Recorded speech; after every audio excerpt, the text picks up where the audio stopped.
জাগতিক শিক্ষা বনাম দ্বীনি শিক্ষা।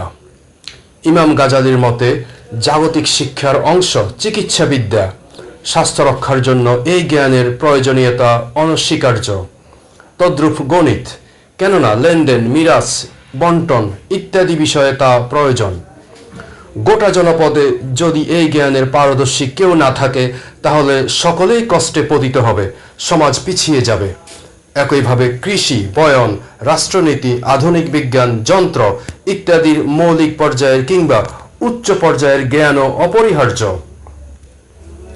তিনি আরেক ছত্রে লেখেন, মানুষের জাগতিক প্রয়োজন পূরণের উপযোগী জ্ঞান ও বিদ্যা হচ্ছে জাগতিক শিক্ষা, যেমন বিজ্ঞান, চিকিৎসা, গণিত ইত্যাদি। এই শিক্ষাগুলোর মূল সূত্র জ্ঞান ও অভিজ্ঞতা। পক্ষান্তরে আল্লাহ তাআলার সন্তুষ্টি অসন্তুষ্টির জ্ঞান হচ্ছে দ্বীনি শিক্ষা, যা মুসলমানদের জন্য অবশ্যই সর্বাগ্রে প্রয়োজন। আল্লাহ তাআলা বলেন, তোমাদের মধ্যে যারা ঈমান এনেছে এবং যাদেরকে ইলম দান করা হয়েছে, আল্লাহ তাদের মর্যাদা বাড়িয়ে দিবেন বহুগুণ। সূরা মুজাদালা 11 আয়াত।